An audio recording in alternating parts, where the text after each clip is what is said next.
समय का जो संकल्प मुहूर्त का हमको बताया था, उसका प्रत्यक्ष प्रमाण देखने को मिला। 8 मार्च को हम सब प्रेमी विदिशा से प्रारंभ करके रैली पहला पड़ाव अपने मेन बाड़ा में सभी प्रेमियों के साथ रहा। जब 9 मार्च को अपनी यात्रा आगे बढ़ी तो 9 मार्च की रात हम सब प्रेमी द्रोणी तहसील में रुके थे। जिस स्थान पर प्रेमियों हम सब रुके हुए थे, उस स्थान पर एक कंस्ट्रक्शन कंपनी का काम चल रहा था। उस कंपनी का परिचय जब मिला तो एक रावत कंस्ट्रक्शन से वह काम चल रहा था।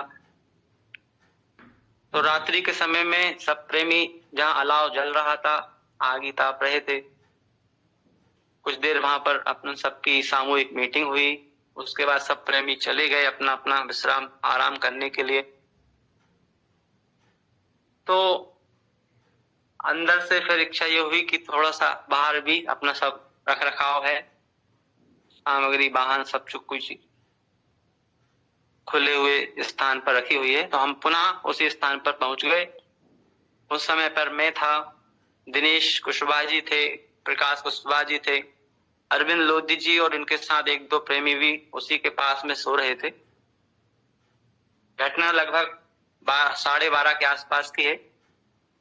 मैं, दिनेश भैया और प्रकाश भैया सिर्फ 3 प्रेमी आगे के पास बैठे हुए थे।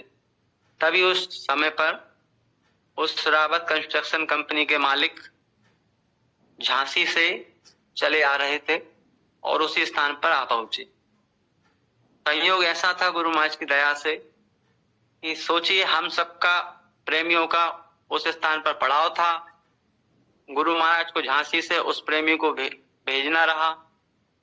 वो सीधे उस स्थान पर आए रात्रि में और हम लोगों को देखकर, हम लोगों का वहां पर वाहन, हम लोगों की व्यवस्था देखकर उन्होंने उनके कर्मचारियों से पूछा होगा कि ये सब कौन है, क्या है। तो उन्होंने अपने संक्षिप्त रूप में बताया कि ये सब आए हैं और यहाँ पर रुके हैं। उनकी मशीनें जिस स्थान पर रखी हुई थी, जेसीबी मशीन, उसके विषय में पूछा उन्होंने कि वहां पर क्यों रखी हैं। तो उन्होंने बताया कि इन सब के आने के कारण से यहीं रखी थी, तो एक तरफ कर दिया है। और वो कर्मचारी अंदर सो रहे थे तो बाहर अपना कपड़े बिस्तर बिछाकर सो गए, अंदर उनकी व्यवस्था कर दी। अब वो हमको देखकर, हम 2-3 लोग जो जग रहे थे हमारे पास आए। उनका नाम जो है हमारे पास जो आए, रावत करके ही बतलाया उन्होंने। जब उनसे परिचय हुआ तो शुरू में जैसे ही वो आए तो हमारी इच्छा हुई कि गुरु महाराज का संदेश, गुरु महाराज का ये अभियान के बारे में बतलाया जाए। ऐसी अंदर से इच्छा हुई कि मालिक ने बतलाया है कि इस समय पर जो आप समझाएंगे, बतलाएंगे, उसका प्रेमियों को ज्यादा लाभ दिखाई पड़ेगा। नाम उन्होंने अपना धर्मराज रावत बताया। तो प्रेमी शुरुआत जब उनसे हमने की, जैसे हमारे पास आए तो सूनापन महसूस ना हो उनको, तो हम लोगों ने ही शुरुआत कर दी कि गुरु महाराज, हमारे बाबा जय गुरुदेव जी महाराज की संस्था के माध्यम से हम सब प्रेमी शाकाहार के प्रचार प्रसार के लिए निकले हैं और आज यहाँ पर रात्रि पड़ाव है। पूरे जिले की हमारी ये यात्रा है 3 दिन की, 8, 9, 10 तारीख। संक्षिप्त में हमने उसको सारी चीजें बताई। तो उस समय पर जिस प्रकार से गुरु महाराज अपने को सत्संग में बताते हैं कि 3 प्रकार की रील चला करती है, रजोगुड़ी, तमोगुड़ी, शतोगुड़ी, इस प्रकार से जो गुरु महाराज अपने को बताते हैं। तो उस समय उनकी जो रील थी वह तमोगुड़ी थी। तो जब हमारी ये बात उन्होंने सुनी इशारे में, संक्षिप्त में, जब हमने शाकाहार से संबंधित बात कही अपने गुरु महाराज की, तो वो वहां पर बैठ गए कुर्सी लगाकर और अपने तमोगुणी भाव में आकर थोड़ा सा अंदर से क्रोधित होकर हमारी बातों को काटा उन्होंने। अच्छा, ये आप सबको बता दें कि वह जिस प्रकार से आपको बताया कि कंस्ट्रक्शन कंपनी से थे, तो एक हाई लेवल के व्यक्ति थे, स्टेटस उनका हाई था और आपको कहें इशारे में तो वांटेड टाइप की एक प्रकृति थी उनकी, क्योंकि अधिकांश लोग जब इस लाइन में हुआ करते हैं तो वह सब कुछ ही करते हैं, ये सब हम जानते हैं। ऊंची हस्ती थे, तो जब उनकी तमोगुणी प्रवृत्ति थी तो हम लोगों की बात को काट कर उन्होंने, गुरु महाराज की सीधी सीधी बात हमने कही हिम्मत करके कि चुप ना रहा जाए, गुरु महाराज की बात बताई जाए। तो हम लोगों ने जब शुरुआत की उनसे, तो उन्होंने हमारी बात को काट कर और अपनी बात शुरू की, और अपनी स्तर से उन्होंने हर चीज हमारी काटते गए। कैसा भी हम लोगों ने अपने विवेक से, बुद्धि से मालिक की बात को समझाने की कोशिश की, पर वह हमारी हर बात को काटते गए और उसका विपरीत नकारात्मक जवाब देते गए। और हम लोगों को कोशिश उन्होंने ये कही कि दबाने की, कि हम लोग अपने आप की गलती महसूस करें कि हम गलत हैं और हम लोग अभी मूर्ख हैं, हम लोग कुछ नहीं समझ पा रहे हैं। ऐसे उन्होंने कई शब्द प्रयोग भी किए थे, जैसे कि हम सबको बोला कि तुम मूर्ख हो। जैसे कि मैंने आपको बताया, मैं था, प्रकाश भैया थे, दिनेश भैया थे। तो किसी को उन्होंने कहा कि तुम मूर्ख हो, तुम पागल हो, तुम गंवार हो, तुम अभी कुछ जानते नहीं हो, तुम बच्चे हो। बहुत सारी उन्होंने ऐसी बातें कही गुस्से में, तमोगुणी उस समय जो उनकी प्रकृति थी, उस समय हमको उन्होंने बहुत सारे अपशब्द कहे और अपनी बात को उन्होंने हम पर दबाव बनाने की कोशिश की कि वह जो कह रहे हैं वही सही है और हम जो चाहते हैं, हम जो कर रहे हैं बस सब गलत है। इस प्रकार से जब उन्होंने अपना रवैया दिखाया हम सबको, तो हमारा मन भी खराब हुआ और इसी बीच उनका मन भी हम लोगों ने खराब कर दिया था, क्योंकि हम अपनी सही बात पर थे। हम बार बार उसी से प्रार्थना कर रहे थे, हर तरह से समझाने की प्रयास कर रहे थे, लेकिन हम लोगों का भी मन इस कदर खराब हुआ कि हमने उनसे प्रार्थना की कि देखिए साहब, आप जानते तो सब हैं लेकिन मानते कुछ नहीं है, इसलिए हम आपसे प्रार्थना चाहेंगे। रात के 12:30-1 बज गए हैं, आप भी इतनी दूर से आए हैं, अपनी बातों का कोई हल निकलने वाला नहीं है, बहस बढ़ाने की जरूरत नहीं है साहब, आप भी आराम कीजिए और हमको भी करने दीजिए। तो उन्होंने हमारी फिर बात काटी और उन्होंने अपना उत्सुकता जाहिर करते हुए कहा, नहीं ऐसा नहीं होता, आप बैठो, आप यदि सही हो तो बात करो इस विषय में, आप क्यों चाहते हो कि नहीं हो बात, बहस से क्यों डरते हो। तो इस तरह से उन्होंने बात की। तो फिर मालिक की याद करके हमने भी चाहा कि जब इनको चाहिए ये बात करना जरूरी ही समझते हैं, तो हम लोगों ने अपनी बात को जारी रखा। कुल मिलाकर जो भी बातें हुई सबको काटा, मैंने आपको बताया, और बीच बीच में जैसे कि बात मेरी चल रही थी सामने से और वह बोल रहे थे, तो कभी कभी ये होता था जब हमारी ज्यादा बातें वो काट देते थे, तो प्रकाश भैया सपोर्ट के तौर पर बीच बीच में 2-4 शब्द बोल दिया करते थे उनसे, तो वह उनको भी चुप कर देते थे तुरंत, आप चुप रहो चुप रहो। और उसी बीच में फिर या तो मुझको या उनको या किसी को भी आप शब्द फिर कहने लगते थे कि अभी तुम बेवकूफ हो, गंवार हो, मूर्ख हो, जो भी है, इस प्रकार के शब्द उन्होंने काफी किए। तो हमको काफी उनसे एलर्जी हो गई और अंदर से मन खराब हुआ हमारा, और ये इच्छा हुई उनसे 2-3 बार हमने कहा कि देखिए साहब, आप मत कीजिए, कोई फायदा नहीं है, अपना आपको समझ में आती नहीं है, आपकी बात से हम सहमत नहीं है, आप हमारी बात से सहमत नहीं है, तो क्यों आप हमारा और आपका समय खराब कर रहे हैं, आप इसको समापन कीजिए और आप चलिए, आप आराम कीजिए, हमको भी आराम करने दीजिए। लेकिन वह नहीं माने, अपनी बात जारी रही। कुछ देर में उनका स्वभाव बदला, उनके गुण बदले, तमोगुणी से रजोगुणी रील जब आई, तो उस समय उन्होंने अपना रवैया थोड़ा सा बदलते हुए और फिर अपने बारे में बताना शुरू किया। उन्होंने बताना शुरू किया अपना कि देखिए, मैं वह इंसान हूं कि कोई काम अच्छे से भी जानता हूं और बुरे भी जानता हूं, और बहुत उनके ही स्टाइल में, जिस प्रकार से मैंने आपको बताया कि वांटेड टाइप के जो लोग होते हैं, उसी प्रकार से उन्होंने अपनी कुछ किस्से कहानी बताए। जिस क्षेत्र में उनका काम चल रहा है वहां पर उनको काफी परेशानी आई, जैसा कि वर्तमान विधायक वहां के जो हैं, अपने गुरु महाराज वर्तमान जो है, वही नाम है उनका, शर्मा जी। तो बताया उन्होंने शॉर्ट में कि जहां मेरी गाड़ी जब जा रही थी तो मुझे पता नहीं था इनकी गाड़ी खड़ी है, तो उन्होंने जब मेरी गाड़ी को उनके सामने से निकाल दी, तो मुझको उन्होंने वहां के टीआई, वहां के जो भी अधिकारी है, उनके माध्यम से उनकी गाड़ी को जब्त किया, उन पर काफी लगाम लगाई और इस माध्यम से उनको बहुत परेशान किया गया। और वह आदमी भी बड़े हाई लेवल के थे, क्योंकि कोई व्यक्ति इतनी आसानी से दूसरी जगह अपना कारोबार नहीं जमाता है, तो उसने भी अपना दिखाते हुए दूसरे जिलों के, प्रांतों के अधिकारियों से चर्चा की इस विषय में उन पर दबाव बनाने की कि यहाँ पर मुझे परेशान कर रहे हैं, आप इनको समझाइए। कुछ विधायकों को उन्होंने फोन लगाए, कहीं से बात नहीं बनी, तो शायद उन्होंने किसी केंद्रीय अधिकारी का नाम लिया था, मंत्री का, शायद सिंधिया जी का नाम लिया था, तो उन्होंने उनको फोन लगाया इस विषय में। तो उन्होंने भी इनको ये जवाब दिया कि साहब अभी वो समझेंगे नहीं, और वो एक मनमुखी आदमी है, वो जब तक उनका इच्छा नहीं होगी तब तक वो नहीं समझेंगे, तो आप जरा सा धीरज रखिए।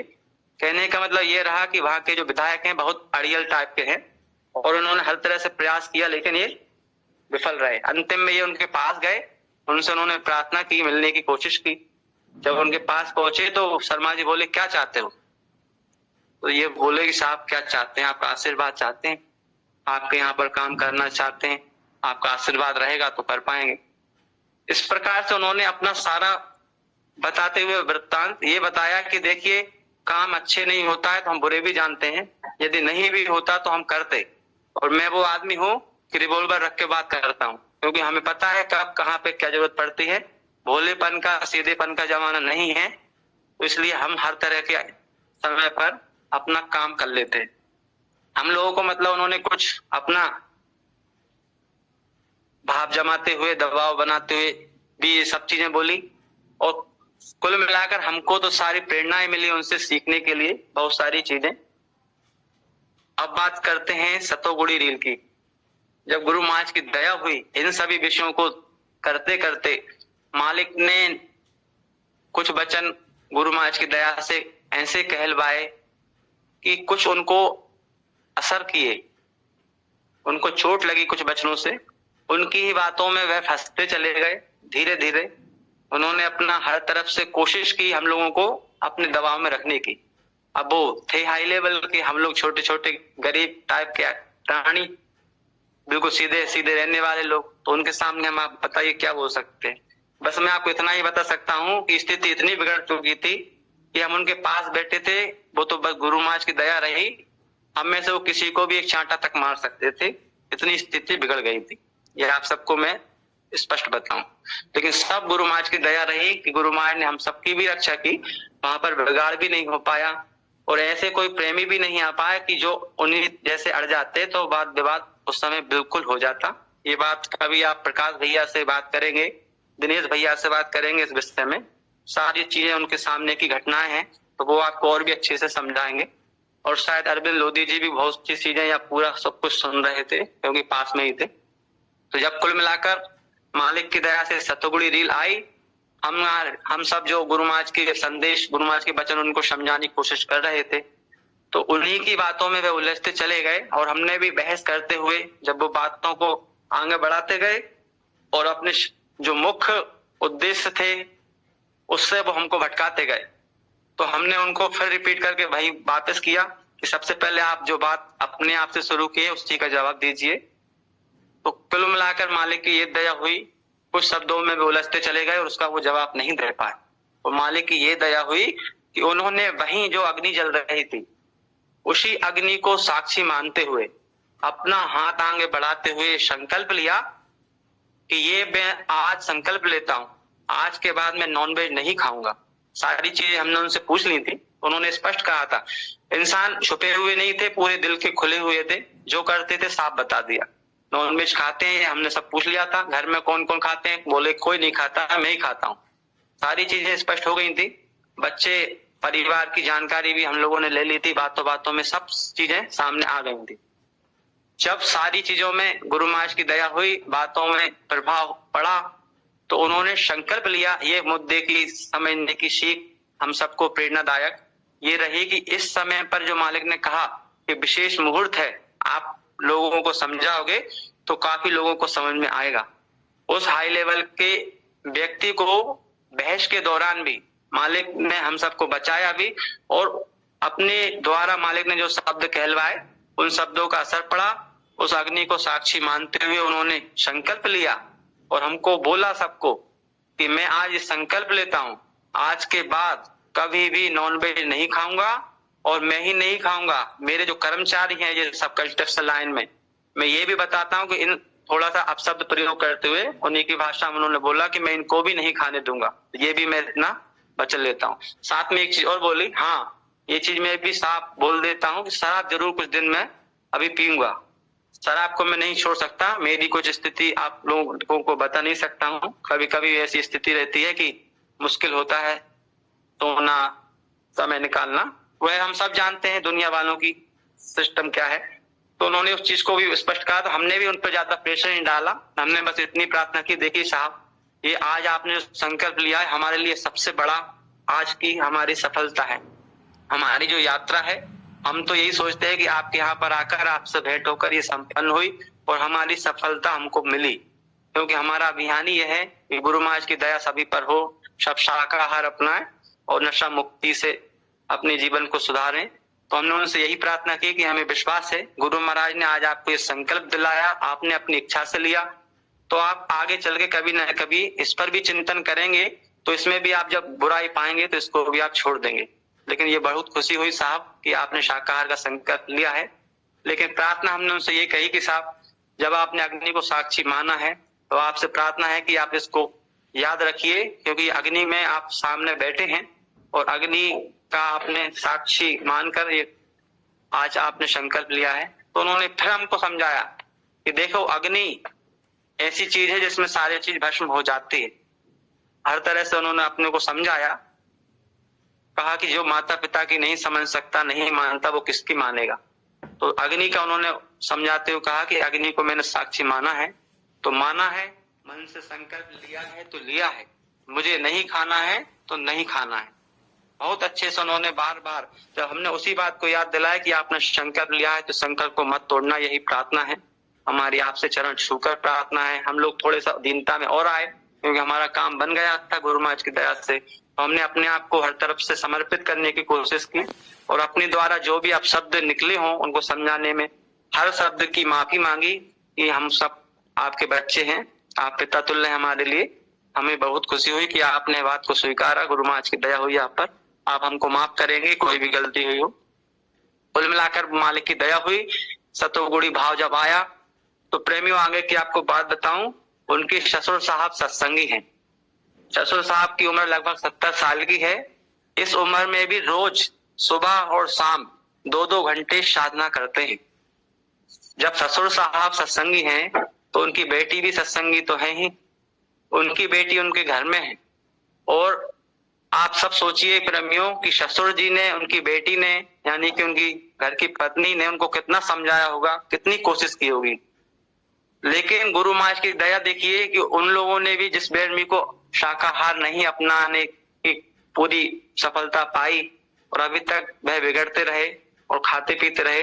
गुरु महाराज के इस समय के संकल्प के समय में, इस विशेष मुहूर्त में गुरु महाराज की कितनी बड़ी दया हुई कि वह व्यक्ति इतने भाव विभोर करके गए हमको प्रेमियों आखिर में कि हम लोगों की आंखों में आंसू आ गए। गुरु महाराज का उन्होंने ऐसा ऐसा इतिहास बताया आखिर में कि ये तुम्हारी रैली क्या है। गुरु महाराज की ऐसी रैली निकलती थी बाबा की कि कानपुर में प्रेमियों की गाड़ियां आ जाती थी और बाबा मथुरा से निकले नहीं, बाबा मथुरा ही में हैं और लाखों प्रेमी, हजारों गाड़ियां कानपुर आ पहुंची हैं और वहां बाबा जी मथुरा आश्रम पर ही।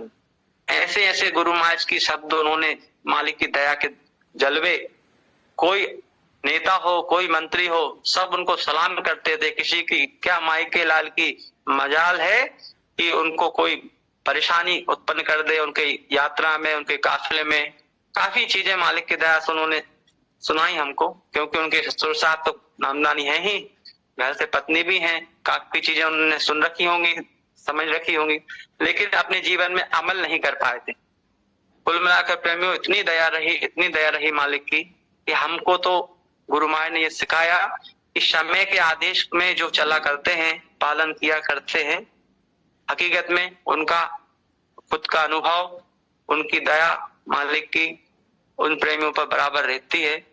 ये बहुत बड़ी सफलता हमको इस रैली में मिली कि वो इतने हाई लेवल के व्यक्ति ने संकल्प लिया गुरु महाराज के लिए और उन्होंने वचन दिया कि मैं हमेशा के लिए शाकाहार अपनाता हूं और इन लोगों को, जो उनके कर्मचारी हैं, उनको भी अपनाना ही पड़ेगा, इतना तक हमको विश्वास दिलाया। तो मालिक की विशेष दया है प्रेमियों।